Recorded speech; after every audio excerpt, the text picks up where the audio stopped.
Welcome to the Happy Market Research Podcast, your favorite place for strategies, stories, and insights from the world of market research. Brought to you by your host, Dan Fleetwood.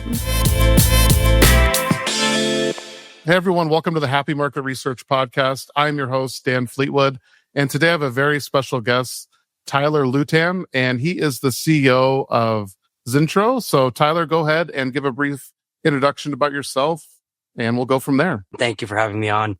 As you said, I'm the CEO of Zintro, as well as ThinkEasy, tech platform we built, wholly owned subsidiary. Awesome. And how long have you been doing that? Just had anniversary number 5. Oh, wow. Nice. Lucky number 5. That's good. I like it. So why don't we dive right in here? And Tyler, what's your background? Is it building panels or is it more on the recruiting side? What's sort of your background in the industry? So I came in to lead growth. I had a sales background prior to joining this industry. Came in and was fortunate enough to become a CEO, first co-CEO, then a CEO a couple of years ago. So I kind of lucked my way into this one. Oh, there you go. That's nice. That's good. Little luck never hurt anybody. And, I want to dive into a couple different topics today, but one that I know you are very passionate about and I've written articles is, data quality or maybe lack thereof sometimes. What are your thoughts there? And what are all these articles that you've been writing? What's sort of the main thesis? And kind of dive into that for a little bit. Sure. I'm very passionate. My team will laugh when they see this. I've been known as the tinfoil hat guy. And some of the articles I've been writing, this one was from 2023. Fake respondents have great margins. 2008 all over again, a comparison of 2008 subprime mortgage crisis to 2024's quantitative crisis. I think you guys get the point. It's been something that has just plagued me. And being an industry outsider, I came in thinking, we'll use some panels. Well, you have them help us source for qual. And then we started to see that no one could really deliver on that. And we were having sub 1% conversion rates. And I said, this doesn't seem right. So that kind of piqued my curiosity. And I've been digging in ever since and very passionate on the subject. Yeah. So what do you think are the main problems or the main drivers behind the lack of quality? I think that the supply chain is kind of turned upside down and that the reputational risk of the next guy up is worse off for someone to report a bad actor than to just go dark and never use them again. And so we don't have the accountability that the industry needs. Got it. And then I guess another question then is what would create that accountability? Is it changing like vast changes or what's your view there in terms of, because I guess if the crux of the question is, right, like, everybody in the industry wants to make sure they have good quality data and that way their results are good, right? So what do you think is like the solution or how do you create that accountability behind it? Yeah, I like to think IA, Insights Association, will be a major part of it. And I think they're doing a wonderful job with GDQ. It's a good question because if you're a research agency, you find out you've been getting fraud data, bring up OP4G and Slice MR. You're not exactly going out and advertising it to everyone else and warning them because you look worse than the company that did it. And that's that upside down reputational risk. Same with if you're a research agency, you're not going to go be telling your big agency client, or your corporate client, because that's the end of things. And it's a tricky situation. And we're trying to think of it. I don't have the silver bullet, but I want to work with everyone to figure it out. If you have the silver bullet, it might be like $1 million idea, so. It might be good. Million. I am thinking. Maybe more. There you go. I need to put a B on that instead of an M. So there we go. Cool. So in terms of, data quality or fraud, what are some steps that you think clients can take or look out for to help prevent it or at least to reduce the number? I don't know if you'll ever get it to 0, but what are some of those things that you advise clients to watch out for? Yeah. And I want to be clear. We are far from perfect ourselves. Now, we do mostly B2B qual, which I would argue has the most checks and balances of any of the various research options you could, as far as quant or consumer. And so there's some checks along the way, but there's the obvious ones. There's the LinkedIn. I think intuition and sniff tests. Tests are fantastic. Yeah. But I think there's a lot of guards and blocks, including GDPR. And a lot of things that prevent us from sharing any relevant information that if we can find a way around it or if we can get that consent, it'll be very helpful in the fight against fraud, at least on the qual side. Right. And then So Zintro mainly does qualitative, or do you do quantitative as well? We do some qual, mostly using some quant, mostly using people that do qual. But ThinkEasy is a quant first platform. So we're building it with mobile first. We are building it with work emails being verified, with 3 forms of facial identity. Like, we're doing a lot to make sure that it's done right from the ground up. Yeah, that sounds really impressive. Is it hard to get like the 3 forms of identity and all these things, or do you find that people are pretty open to give it? Since it's a part of Zintro, like everyone's a Zintro expert or participant, we're finding that a qualitative interview counts as one. And so people are happy to, because they're getting paid for those checks. Yes and no, though. Still not everyone's thrilled. Got it. Makes sense. But I think that's a great check, right? And that's like some of the accountability that I think the industry needs. Outside of data quality, what's a topic you feel isn't talked about enough in market research? Is there anything, burning that you have in your mind? I think you probably do, but what's that topic that you think? I think innovation is a fun one in the space, because you have a lot of practices that were made in the 50s, 40s, even earlier by some of these social scientists and academics. And yet we have so much innovation. I mean, we have AI moderation, we have continuous monitoring. And so it's this industry that's innovating quickly, but at the end of the day, it's kind of stuck and still you're not seeing much innovation on the actual consulting side.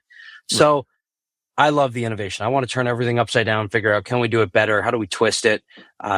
We're just moving quickly and trying to break things, honestly. Got it. So you'd like to see more innovation talk in the industry. In terms of the biggest changes you've seen in the research industry, what are those over the past, few years?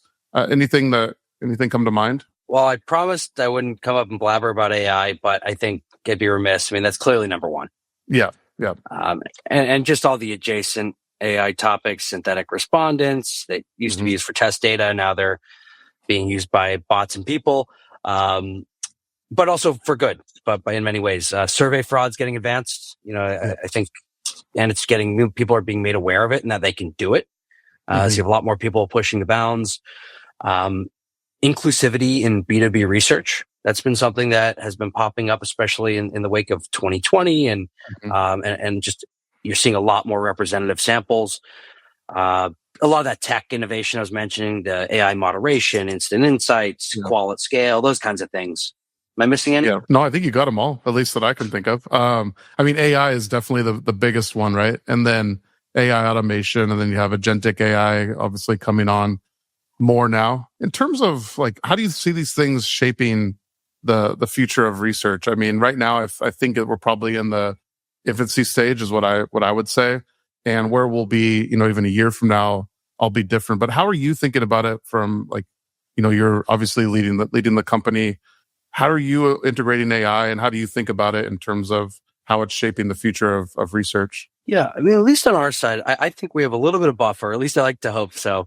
And that humans are uniquely irrational, and AI cannot mimic a human, no matter how hard you try, even though it can get most of the answers right. But I think AI is going to be amazing in terms of making things more efficient. We screen a ton of people. We should be able to not ask that same person the same question next time. Yet current algorithms and existing technology has not allowed us to optimize that. But I think a lot of us, anyone in a white collar job right now, is afraid. Yeah. I think you hear, or you see Klarna, you see the CEO of what's the company, the one who makes Claude, Anthropic. Oh, yeah. People are afraid of their jobs, and there should be. And so I think research is particularly vulnerable to it. Are you of the opinion that AI will take people's jobs, or do you think that people that don't adapt and utilize AI, those will be the people that get left behind? What's your take there? A little bit of both. Okay. However, I think research and insights in particular is vulnerable because it's not you don't hire, or you're not someone gets fired because AI takes over. It's that the projects aren't commissioned. Yeah. And that trickles down the entire supply chain, and everyone's hurt from that. Instead of hiring McKinsey, you use deep research or something like that. Mm-hmm. Yeah, I think it's interesting. I thought about that a little bit, but now that you bring it up, there might just be even like less demand for the actual projects, right? Because they can find it elsewhere. So that's interesting take that honestly I hadn't really considered before. So interesting, because I like to think that as long as researchers or people in the industry are getting skilled up and they're learning AI, their jobs will likely be safe. But it's interesting if you think about it from your perspective there, what you just said with, hey, there might just be less supply overall or less demand for the research. So that might just by nature like reduce the workforce. So that's pretty interesting, actually. An angle that I hadn't really thought of, at least not in any sort of depth. In terms of the industry, any big changes outside of AI that you've seen over the past few years? I mean, there's definitely IA has been leading the charge with a lot of the global data quality. I think that's wonderful. I think we're in this kind of funny place where everyone's an aggregator and in the quant sample world, and no one really knows what's going on. It's that 2008 mortgage crisis article. I talk about that a lot when you have layers on layers, and all of a sudden everything, the higher it goes up, the better the rating it has, because it's been checked by Research Defender and Detect and all these other tools, and all of a sudden it's got AAA rating. Right. So again, everyone's an aggregator. What else are we seeing? I think the qual at scale stuff is really cool. I'm really, really into that. We're not doing much of it, but I would like to be more involved. And I think Ramesh is one of the leaders in that space. But yeah, what about you? Yeah, I mean, I think you mentioned like a lot of the biggest challenges, right? I think it's interesting because I feel like the conversation was, data quality, and what can we do about it? And then in December of 2022 into early 2023, then everything shifted immediately to GenAI and how are you going to adapt that and how are you going to get that into your platform? How are you going to think about it? And now I feel like the conversation is shifting a little bit back. It's still certainly AI and, generative AI and how we're doing and how the industry is going to adopt it and where it's going to go. But I feel like there's an upstart of, hey, how can we use GenAI in order to help out data quality? And I'm using GenAI, pretty generally, but in terms of, AI in general to help out with combating data quality and really finding those bad actors. So I think those are some of the biggest changes with generative AI. I've seen the industry move probably with like the quickest I ever have to adapt to new technology. It's kind of interesting. I feel like the industry is, laggards in a lot of ways. At least when I first got started, 20 something years ago, it was like, I'm like, why aren't we using this? Why aren't we using that? And they seemed like latest things, but the industry was like really kind of slow to adopt a lot of these technologies. But I feel like with generative AI, it was like, boom, all of a sudden everyone wanted to use it or was at least interested in it. And the data shows now that even on the agency side, they were, kind of the first ones, agency and software side, like the first ones to adopt it. And then on the client side, they were a little bit slower to adopt it, but now you're seeing more and more and an uptick in a lot of the numbers that organizations like the MRII have run studies around it, and you can see a growing trend or usage. So those are some of the biggest things that I've noticed, and maybe challenges, maybe opportunities, but those are probably a little bit of both, actually. But those are some of the biggest things that I've seen over the past few years. It's an interesting time where who can use what for their various AI models. You're seeing it, I'm sure, with your company. You're seeing what are you allowed to use, who owns the content, the output. So a lot of fun problems, I'll say, to have. Yeah, no, and it's definitely a fun problem to have, and it's nice to be at this kind of inflection point, I think, too, in the industry. So it's definitely good. In terms of, want to shift a little bit around like actual research projects. Have you had a research project lead to an unexpected or counterintuitive insight? I know you're the self-dubbed, tinfoil hat guy. So maybe there's something in there that, like a project that's led to an unexpected or counterintuitive insight. Anything come to mind there? I mean, we don't do much research ourselves, just being in the sample provider space. But that one I mentioned before, where we were just getting into quant and we had a few partners and we thought we were going to be an aggregator like everyone else. And we ran this whole survey, small survey. And then we said, okay, how many can we get for qual interviews? Thinking it would be 60, 70%. And boy, were we wrong. And then we kept upping our ante. First we said, oh, we'll pay you $200 to do a quick call. And then we said, well, let's pay them $500. Right. Didn't shift anything. And then we said, let's pay him $1,000. Didn't shift anything. And it blew my mind going, is this a house of cards? Is it because they can't? Is it because they don't know what's going on? Yeah. And it's led to pretty much everything we do, and the way we do it was all because of that one experience. In fact, I was telling someone today, we self-insure a 5X fraud policy on ThinkEasy because it's such a big deal. Like, you should know that someone has some skin in the game. Yeah. So that's my my long one for holy moly, something's going on. That's good. That's a good one to have, though. I like that. Makes a lot of sense. In terms of, this is kind of some people call it a gotcha kind of question, but I'm curious, what's one thing market researchers often get wrong, and how do you think they can improve? Is there anything that comes to mind there? Yeah, I was thinking about this earlier. And I do think a lot of people rely solely on the services because it's very relationship driven.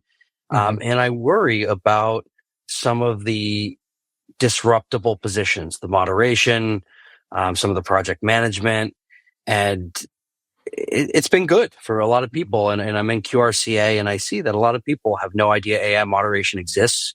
Oh, wow. Really? That's crazy. Wow.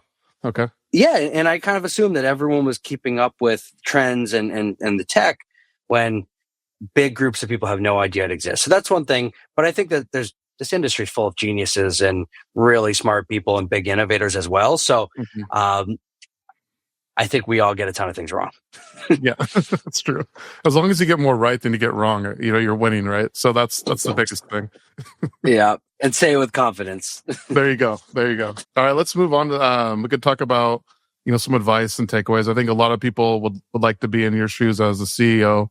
What is one piece of advice you'd give someone looking to improve either their research approach or their, business acumen, whatever it might be? But what's that one piece of advice that you would give people? Find a mentor. Yeah. I mean, I know it's cliche.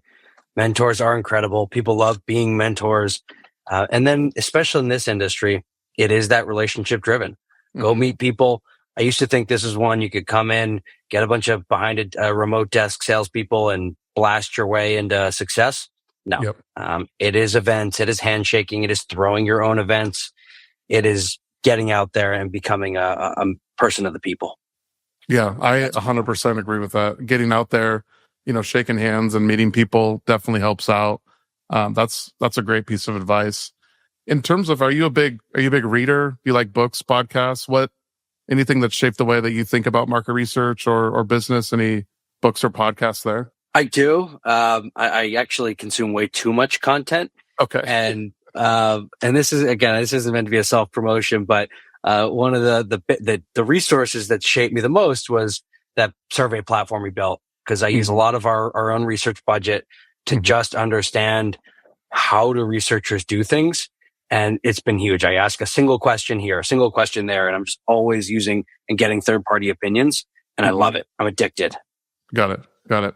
Any specific books or podcasts that you'd recommend to people? Well, of course, the Happy Market Research podcast. Hey, there we go. Number one, of course. And I feel like all the books I've read are not going to be happy, especially Rob Volpe, because I like his book a lot about empathy. But it's again, and forgive me for the cliche, Never Split the Difference by Chris Voss. It is completely unrelated to market research, but life is a negotiation, and being able to understanding how to communicate with clients and with stakeholders and with everyone, just understanding that you're on the same side, tactical empathy and communication skills has changed my life. Yeah. Believe it or not, Tyler, and you probably will believe it because you recommended that book. It's been recommended to me more times, I think, maybe than any other book. So that's definitely a good book for people to check out. Tyler, this has been a ton of fun. If people want to know, more about you, where can they find you? Where can they find more of your work? What's the best place that they can go to? They can go to LinkedIn. You can email me. It's tlewtan@zintro.com. I'm comfortable putting that out there because I feel like it's only good people listening to this. Very good. But yeah, I'd love to connect with anyone. Yeah, we only have the best in our audience, Tyler, so you're definitely safe there. Cool. Hey, Tyler, awesome. Thanks for coming on. This has been a ton of fun, and hopefully maybe we can do it again in a little bit later, so that'd be fun. Would love that, Dan. Thank you. Cool. Awesome. Hey, thanks so much.